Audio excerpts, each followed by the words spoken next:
আমাদের সাথে আজকে আছেন একজন বিশেষ অতিথি, আলোকচিত্র শিল্পী এবং লেখক শাহাদাত পারভেজ। কেমন আছেন? আমি ভালো আছি, আপনি কেমন আছেন? আমি ভালো আছি। সকালটা কিভাবে শুরু হয়? বিকজ জানি যে ফেব্রুয়ারি মাসে অনেকেরই বই আসে, এবার আপনারও বই আসে বই মেলায়, তো এখন আসলে কতটা টেনশন উৎকণ্ঠা কাজ করছে? আমার আসলে সকালটা অন্য মানুষের মতো না। আমার যখন সকালে কাজ থেকে আমি উঠে যাই, যখন কাজ থাকে না তখন আমি একদম ঘুমিয়ে থাকি। আর বইমেলা নিয়ে যেটা হয় যে বইমেলাটা তো অন্যান্য মাসের থেকে একজন লেখক একজন আলোকচিত্রীর জন্য একটু ভিন্ন মাস। বই বের হয়, এটা তো আসলে আমি বলি প্রসবের মাস প্রত্যেকটা লেখকের জন্য। তারা প্রসব করেন এবং বইমেলায় যান, নানা রকম পাঠকের সঙ্গে তাদের যোগাযোগ হয়, আবার প্রত্যেক বছর কিন্তু মানে একজন লেখক কিন্তু ঋণীয় হয় পাঠকের কাছে, যে আপডেট হয় যে তার কী কী আসছে এটা জানতে চায়। এবং লেখকও সারা বছর গবেষণা করে লিখে যে এই জিনিসটা উনি সৃজন করেন সেটা আবার মানুষের কাছে উনি পৌঁছে দেন। তো সো এটা একটা ডিফারেন্ট মাস এবং এটা যেহেতু ভাষার মাস, হ্যাঁ, তো সেটা মানে একজন লেখক হিসাবে একজন আলোকচিত্রী হিসাবে সব মাসেরই গুরুত্ব আমার কাছে খুব বেশি, কিন্তু তারপরেও আমি বলি যে ভাষার মাসটা আসলেই আমার মধ্যে শরীরে কেমন যেন এক ধরনের শরীরের ভেতর কেমন যেন একটা বিদ্যুতের মতো একটা গতি পরিবর্তন আপনি হ্যাঁ হ্যাঁ এটা আমার আমার আমার ফিল হয়। সাদ ভাই, যখন আপনি বলছিলেন ভাষার মাসে থেকে যদি বলি, আপনার শুরুটা যখন দেখছিলাম, আপনি ছোটবেলায় কবিতা দিয়ে শুরু করলেন, এরপরে পাশে একটা স্টুডিও থেকে ছবির প্রতি আপনার আগ্রহ আসলো। এই দুটো যে আলাদা আলাদা জিনিস, এটা সমন্বয় করে ক্যারিয়ারটা ওইভাবে কিভাবে নিয়ে আসলেন? একদম একদম একই জায়গাতে আছেন। আচ্ছা, আমি যখন আসলে খুব ছোট তখন থেকেই তো আমি আসলে অনেকেই তো অনেক কিছু হতে চায়, তো আমাকে লোকজন জিজ্ঞেস করতো তুমি কি হবা, তা আমি বলতাম আমি কবি হব। তো ছোটবেলা থেকে এই রবীন্দ্রনাথ এবং জীবনানন্দ দাশ আমার ভেতরে এমন করে ভর করে যে আমি আসলে আর কিছুই হতে চাইনি, আমার মনে হচ্ছে আমি কবিই হব। তো আমি যখন ওই আমার স্কুলে পড়ি, সেই স্কুলের পাশেই ছিল একটা স্টুডিও বর্ণালী, সেই স্টুডিওটা আমার উপর ভর করে বসে এবং আমি ক্লাসের আগে কিংবা পরে আমি ওই স্টুডিওতে যাই, ছবি তুলি করি। তো কবিতা আমি লিখেছি। আমি যখন ঢাকা কলেজে পড়ি আমার একটা কবিতার বই বেরিয়েছে যে ছবি হৃদয়ে আঁকা, সেটা বলি না, লজ্জা লাগে, কারণ এটা কবিতা হয়েছে কিনা জানি না। কারণ আমার কাছে মনে হয় যে কবিতা যারা লিখেন তারা হচ্ছে সম্রাট, রাজা, মহারাজা।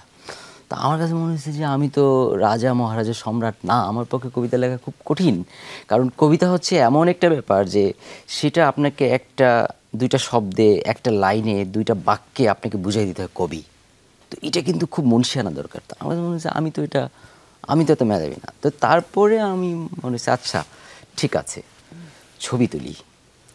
তো ছবি তুলতে শুরু করলাম এবং আমি আলোকচিত্রী হয়ে গেলাম। তো আমি আলোকচিত্র শিল্পী এখন আমি বলি, কিন্তু এখন যারা কবি কিংবা যারা লিখেন, যারা সাহিত্য চর্চা করেন, তারা বলেন যে আপনিও কবি। তো আমি বলি কেমন করে কবি?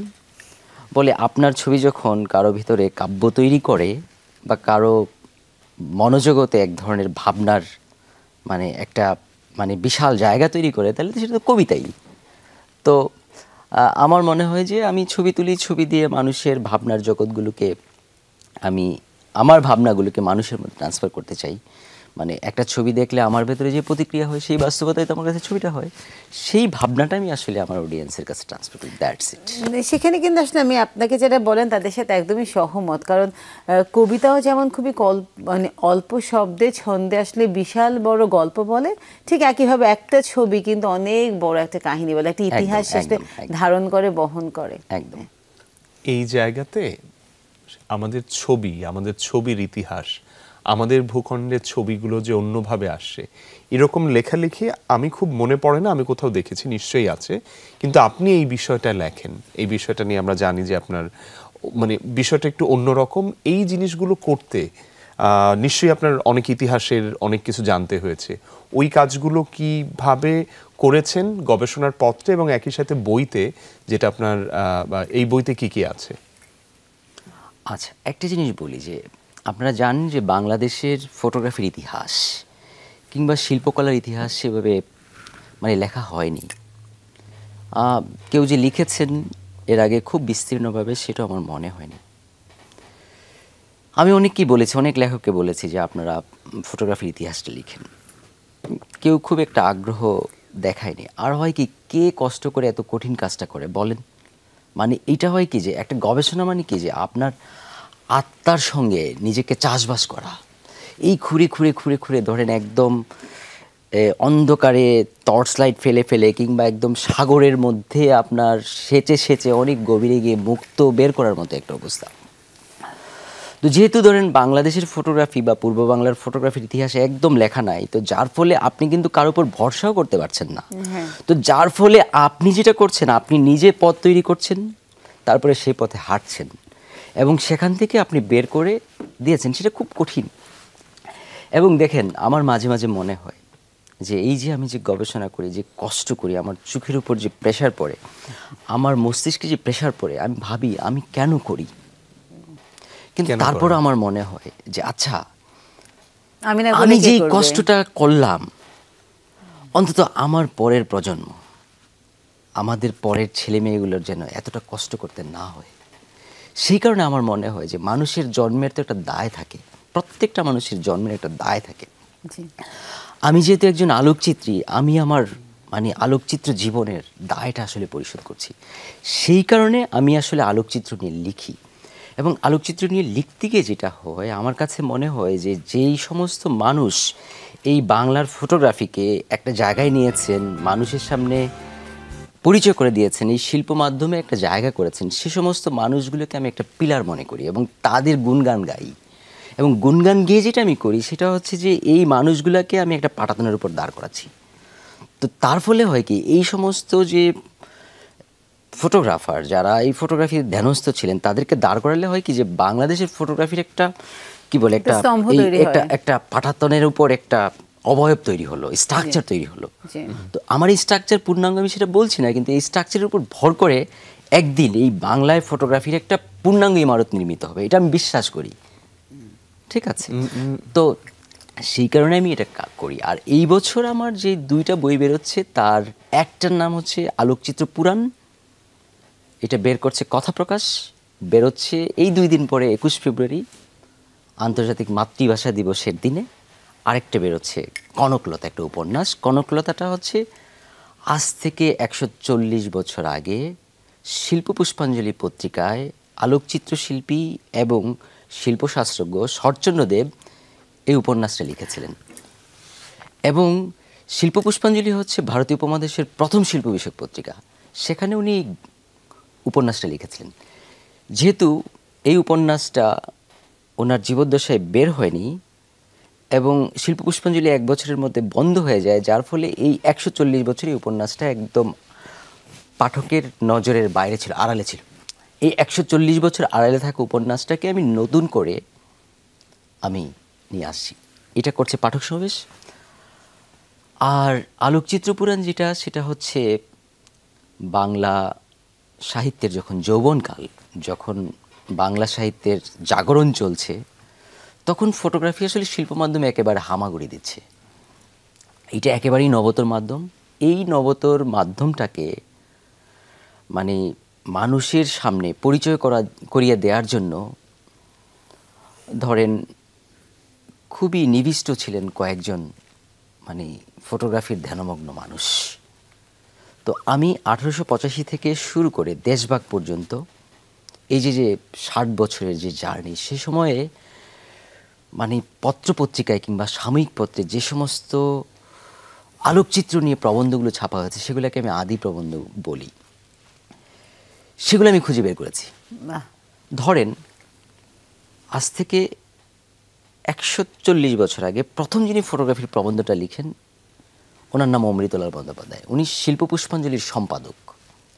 ঠিক আছে, উনি প্রথম ফটোগ্রাফি নিয়ে বাংলায় প্রবন্ধ লিখতে শুরু করেন। সেকেন্ড প্রবন্ধটা লিখেন রবীন্দ্রনাথের ভ্রাতুষ্পুত্র সুরেন্দ্রনাথ ঠাকুর। আচ্ছা, সুরেন্দ্রনাথ ঠাকুরকে উনি ইন্দিরা দেবীর বড় ভাই। ওনার মা জ্ঞানদানন্দিনী। জ্ঞানদানন্দিনী ফটোগ্রাফার ছিলেন, সম্পাদক ছিলেন। আচ্ছা, ওনার বাবা হচ্ছে প্রথম বাঙালি আইসিএস। চিন্তা করেন কারা লিখতেন। তৃতীয় প্রবন্ধটি লিখেন আচার্য রামেন্দ্র সুন্দর ত্রিবেদী। এবং আচার্য রামেন্দ্র সুন্দর ত্রিবেদী থেকে ওই সময় বিজ্ঞান জানার লোক কলকাতায় খুব কম ছিল। তো এই সমস্ত মানুষরা আসলে ফটোগ্রাফি নিয়ে নিবিড় ছিলেন। এবং ধরেন ফটোগ্রাফি নিয়ে যে প্রথম বই লিখেন, এটা লিখেন আদিশ্বর ঘটক। এবং আমরা সবাই জানি আদিশ্বর ঘটক কলকাতার, আসলে ওনার অরিজিন কিন্তু হচ্ছে আমাদের কি বলে যশোরে। তারপরে সেকেন্ড বইটা লিখেন আপনার মন্মথনাথ চক্রবর্তী, উনি ইন্ডিয়ান আর্ট স্কুলের প্রতিষ্ঠাতা। তারপরে ঢাকার থেকে যে ফটোগ্রাফির প্রথম বইটা বেরোয় সেটা বেরোয় আজ থেকে 130 বছর আগে, 1896 সালে ঢাকা থেকে ফটোগ্রাফির বই বের হয়, তার নাম প্রভাচিত্র। এবং এই বইটা যিনি লিখেন ওনার নাম হচ্ছে আনন্দকিশোর ঘোষ, আমাদের কেরানীগঞ্জের পূর্বদি গ্রামের ছেলে, ঠিক আছে। উনি ভাওয়ালের যে অধিপতি রাজা রাজেন্দ্র নারায়ণ রায়বাহাদুরের উনি পার্সোনাল ফটোগ্রাফার ছিলেন। দেখেন এই যে আমরা যে পদ্মাসনে বসা যে ইয়ের ছবি দেখতে পাই না, লোকনাথ ব্রহ্মচারীর, আমরা সবাই জানি যে এটা মানে রাজা রাজেন্দ্র নারায়ণ রায়বাহাদুরের তোলা ছবি। আসলে না, এই ছবিটা তারই আলোকচিত্রী, মানে তার মানে কি বলে যে পৃষ্ঠপোষকতায় ছবিটা তুলেছেন আনন্দকিশোর ঘোষ। তো সেই আনন্দকিশোর ঘোষ ছাত্র ছিলেন আপনার এই যে এখন আমরা যেটা দেখি যে রূপলাল দাস, মানে রূপলাল হাউস, তার ছোটো ভাইয়ের কাছে উনি ফটোগ্রাফি। তো এইরকম ঘটনাগুলো। তো এরপর থেকে শুরু করে ধরেন আমাদের উপেন্দ্র কিশোর রায় চৌধুরী, উনি হচ্ছেন সত্যজিতের দাদা, তার বাবা সুকুমার রায় থেকে শুরু করে ধরেন চারু বন্দ্যোপাধ্যায় আমাদের ঢাকা বিশ্ববিদ্যালয়ের শিক্ষক ছিলেন বাংলা বিভাগের, থেকে শুরু করে 47 পর্যন্ত গোলাম কাসেম ডেডি, যাকে আমরা বাংলাদেশের ফটোগ্রাফির পায়োনিয়ার বলি, ডেডি বলি তাকে ফটোগ্রাফির পিতা হিসাবে। তো আমি 31টা প্রবন্ধ আমি এই বইয়ের ভেতরে থাকছে। আমরা যেটা করব সাদাত পারভেজ, আমরা আরো বিস্তারিত শুনবো। আপনি এমন একটা জায়গাতে আছেন, এটা নিয়ে আমরা আবার শুনবো। আমরা যে বিষয়টা নিয়ে কথা বলছিলাম সেটা আসলে খুবই ইন্টারেস্টিং, যে বাংলাদেশের যে ইতিহাস আছে আলোকের চিত্রকে ঘিরে, সেটা আসলে আমাদের সবারই খুব মানে একদমই অজানা। তো এটার কাজটা ডেফিনেটলি একটা ইম্প্যাক্টও ক্রিয়েট করবে। যদি এখন একদম এই বর্তমান সময়ের কথা বলি, বিভিন্ন প্রাইভেট বিশ্ববিদ্যালয়গুলো কিন্তু আসলে ফটোগ্রাফিকে অ্যাজ এ তাদের সাবজেক্ট হিসেবে কিন্তু সেখানে আছে। কিন্তু ফটোগ্রাফার আসলে কতটা ইম্পর্ট্যান্ট একটা ক্যারিয়ার হতে পারে, বা আসলেও এটা মানে খুব সাকসেসফুল একটা ক্যারিয়ার কিনা? আপনি দেখেন যে আসলে আমি মনে করি যে ফটোগ্রাফার বা এরা হচ্ছে সমাজের বিবেক চোখ। তারা এই সমাজের ধরেন চিত্রটা, আজকের চিত্রটা ওনারা যেভাবে দেখাতে চায়, ওনাদের চোখ দিয়ে যেভাবে দেখায়, এর বাইরে কিন্তু আপনার দেখার সুযোগ নাই। তার মানে সে কিন্তু একটা পাওয়ারফুল জায়গা যে মানুষের মনোজগৎকে ইয়ে করার জন্য। তো আমি মনে করি যে একজন ফটোগ্রাফার একটা সমাজের এবং রাষ্ট্রের জন্য খুবই গুরুত্বপূর্ণ একজন, কারণ তার উপর আসলে নির্ভর করে আসলে কি ঘটনাটা ঘটছে, মানে আমরা কাকে বিশ্বাস করব, কার উপর আমরা আস্থা রাখবো। তো যার ফলে একজন প্রফেশনাল ফটোগ্রাফারের উপর আপনি আস্থা রাখতে পারেন। কেন রাখতে পারেন? কারণ আমি মনে করি যে প্রত্যেকটা কাজের মধ্যে আসলে দায়িত্বশীলতা খুব দরকার। তো আমাদের যে কোনো প্রফেশনের কথা বলেন, সেখানে দায়িত্বশীল হওয়া দরকার। তো আমি মনে করি যে কেউ যদি দায়িত্বশীল আলোকচিত্রী হন, তাহলে তার রাষ্ট্রকে অনেক কিছু দেওয়ার আছে, আবার রাষ্ট্র তার কাছে অনেক কিছু চায়, মানুষ চায়। খুব ছোট প্রশ্ন, ছবি তোলা, আমিও আমার একটা মোবাইল আছে, এটা দিয়ে ছবি তুলি, আমার বাচ্চার ছবি তুলে, সবাই ছবি তুলে। ছবি তোলা আর আপনি যে শব্দটা বললেন প্রফেশনাল ফটোগ্রাফার, আমি প্রফেশনালটাও যদি বাদ দেই, একজন আলোকচিত্রী, এই দুই ছবি তোলার পার্থক্যটা কোথায়? আপনি ছবি তুলছেন, আপনার মনে ভাল লাগছে তুলছেন, আপনার মনের আনন্দ হচ্ছে তুলছেন, কাজে লাগছে বা লাগবে না। কিন্তু একজন পেশাদার আলোকচিত্রীর কাছে আপনি ছবি তুলে আপনি নির্ভর থাকবেন, যে আপনাকে আর কোনো টেনশন করতে হবে না। এইখানে আমি দেখলাম আপনার একটা লেখায় পড়ছিলাম যে আপনি বলেছেন যে শুধু ছবি তোলা না, এটার ভেতরে একটা শুদ্ধতা থাকবে। একদম। এই শুদ্ধতাটা একটু এক্সপ্লেইন করবেন অল্প করে? এটা না আসলে বিলঙ্গিং এর ব্যাপার, যে আমি যে ফটোগ্রাফি করি, ফটোগ্রাফি আমার কাছে শুধু ট্যাপাটিপের ব্যাপার না, এটা আমার জীবন যাপনের সঙ্গে আসলে মানে এটা আমার মানে আমি আসলে ছবি তো তুলি একটা নির্দিষ্ট সময়, কিন্তু আমি যখন ঘুমাই আমার ভেতরে ফটোগ্রাফি কাজ করে, আমার ভেতরে মানুষ কাজ করে, মানে মানুষের দুঃখ কষ্ট সুখ বোধ এগুলো আমার কাজ করে, নতুবা আমি কেমন করে আমি মানুষের সংবেদনশীলতাকে তুলে ধরি। তো যার ফলে হয় কি যে এটা একটা লাইফস্টাইল বলতে পারেন। হ্যাঁ, তো এটা খুবই অসাধারণ আপনি বললেন যে এটা একটা লাইফস্টাইল। সেটা মানে স্পেশালি আমরা যখন ফটো জার্নালিস্টদের কথা বলি, সেটা কিন্তু এক্সট্রিমলি সেন্সিটিভ একটা জায়গা, বিকজ এক একটা ছবি এক একটা মাইল ফলক, এক একটা ছবি মানে সমাজের চিত্রকে বদলে দেয়, আপনার বিবেককে বদলে দেয়। তো এখনকার যে তরুণ সমাজকে নিয়ে আমাদের অনেক সময় অনেক আশা আছে, অনেক সময় অনেক হতাশা আছে, কিন্তু আপনি তো ক্লাসে আছেন, ক্লাসে পড়াচ্ছেন, আপনার কাছে কি মনে হয় ওদের মধ্যে ফটোগ্রাফিটাকে ওরা কি ঠিক একইভাবে শুদ্ধতা দিয়ে ওন করে কিনা? আমি তরুণদের উপর সবসময় আশাবাদী। জি। আমি সারা জীবন তরুণ থাকতে চাই, কখনো বৃদ্ধ হতে চাই না। ধরেন আমি যে ছবি তুলি সেটা তরুণ থাকার কারণেই আমি ছবি তুলতে চেয়েছি। আমি অন্য কোনো প্রফেশনে যে যেতে পারতাম না তা না, কিন্তু আমার কাছে মনে হয়েছে যে ছবি তুললে তরুণদের সঙ্গে থাকা যায়। আমি বিশ্ববিদ্যালয়ে পড়াই এই কারণে যে আমি তরুণদের সঙ্গে থাকতে পারবো। তো আমি সবসময় বিশ্বাস করি আমাদের দেশের তরুণরা সব কিছু করতে পারেন এবং তাদের উপর আমি সবসময় আশা রাখি। এবং দেখেন যে বাংলাদেশের ফটোগ্রাফি কিন্তু তরুণরাই একটা মানে আন্তর্জাতিক যে শিল্প মাধ্যম বা শিল্প অঙ্গন, সেখানে কিন্তু বাংলাদেশের ফটোগ্রাফির একটা বিস্তীর্ণ জায়গা তৈরি হয়ে গেছে, আপনারা জানেন কিনা। এবং দেখেন যে পৃথিবীর এমন কোনো গুরুত্বপূর্ণ প্রেস্টিজিয়াস অ্যাওয়ার্ড নাই যেটা বাংলাদেশের তরুণ আলোকচিত্রীরা মানে অর্জন করেন নাই। এটা শিল্পের অন্য কোনো শাখায় এতটা করেছেন কিনা আমি জানি না, তবে ফটোগ্রাফি এবং আর্কিটেকচারে যেই জায়গায় বাংলাদেশের গিয়েছে সেটা আমরা এখনো মানে বাংলাদেশের জায়গা থেকে কল্পনাই করতে পারি না। এবং দেখেন যে বাংলাদেশে ফটোগ্রাফির মানে পৃথিবীর 10টা ইনস্টিটিউটের কথা যদি বলি, ফটোগ্রাফির পাঠশালা একটা, যেটা ঢাকা বিশ্ববিদ্যালয় এফিলিয়েটেড, কাউন্টার ফটো আছে, আরও অনেকগুলো প্রতিষ্ঠান আছে, আমি এত সংক্ষেপে বলতে পারছি না, অনেক সময়ের দরকার। তো বাংলাদেশের ফটোগ্রাফাররা কিন্তু অনেক বড় বড় জায়গায় কাজ করছে। হ্যাঁ, সেটা আরেকদিন সবিস্তৃত বলা যাবে। এই জুলাই আন্দোলন যেটা গেল, এই সময় কিন্তু হয় কি যে কন্টেন্ট লাগে ফটোগ্রাফির জন্য, তো আপনার কন্টেন্ট লাগে, ইতিহাস ওই পেছনটা। এই সময়টা কি তাহলে ফটোগ্রাফির জন্য খুব ভালো সময় ছিল? একদম, মানে যে কোনো মুভমেন্ট আসলে ফটোগ্রাফিটা কি মানে সংবাদচিত্র কাকে আমরা বলি? সংবাদচিত্র আসলে তাকেই বলি যেটাকে আসলে সময়কে ধারণ করে, সেটা বেসিক্যালি সময়চিত্র। ধরেন এই যে 5 আগস্ট, ঠিক আছে, বা এর আগের সময়গুলো, এইটা কিন্তু আপনি এই সময়টাকেই দেখছেন, এখন দেখছেন, 50 বছর পরে দেখবেন। আমরা 52-কে দেখি, 71-কে দেখি। আমি মনে করি যে ফটোগ্রাফাররা হচ্ছে আসলে ইতিহাস নির্মাতাও। সো তাদের চোখ দিয়েই আমরা সময়টাকে দেখি। দ্যাটস ওয়াই ফটোগ্রাফার গল্প বলে, আসলে সে আসলে স্টোরি টেইলারই। সে তো আসলে গল্প বলে, সে ইতিহাস বলে, সে আখ্যান বলে, সে মানুষের বয়ান বলে। হ্যাঁ, সে আসলে বলার একটা মাধ্যম ফটোগ্রাফার। আমি এখান থেকে আসলে একটা জিনিস জানতে চাই, কেন ধরেন ফটোগ্রাফাররা সমাজের আমরা বলছি আয়না, তারা একটা মাধ্যম। আচ্ছা, তাদেরকে কিন্তু আমাদের সেফগার্ড করার প্রয়োজন, কারণ যখনই কোনো ন্যাচারাল ডিজাস্টার বা এমন কোনো ট্রমেটিক সিচুয়েশনে তাদেরকে ফটোগ্রাফি করতে হয়, তো তখন আসলে তারা এই যে পোস্ট যে ট্রমেটিক যে ডিসঅর্ডারটা, এইটা আসলে তারা কিভাবে হ্যান্ডেল করে? আচ্ছা, এইটা একটা খুব ইম্পর্টেন্ট কথা বলছেন যে আমাদের দেশের ফটোগ্রাফাররা মানে ফটো জার্নালিস্টরা সবচেয়ে বেশি ঝুঁকি নিয়ে কাজ করে। এবং দেখেন যে প্রত্যেকটা পত্রিকা হাউস বা টেলিভিশন কিন্তু সেভাবে তাদের সিকিউরিটি দেয় না বা দিতে পারে না। এমনিতেই ঝুঁকিপূর্ণ, তারপরে মানে বাংলাদেশের সংবাদচিত্রীরা যেরকম কঠিন এবং যুদ্ধের মতো বিপদসংকুল জায়গায় কাজ করে, আমি মনে করি যে তার এত সীমাবদ্ধতার মধ্যে কেমন করে আমি না মাঝে মাঝে আমি বিস্মিত হই যে এটা কেমন করে সম্ভব। তবে বাংলাদেশ এমন একটা দেশ, বাংলাদেশের প্রত্যেকটা মানুষ আসলে ঝুঁকি নিতে জানে। তো সে কারণেই আমার মনে তারা ঝুঁকি নেয় এবং তারা তুলে আনে বাংলাদেশের চিত্র। সেইটা একটা পৃথিবীর মানুষের জন্য বড় উদাহরণ বলতে পারেন।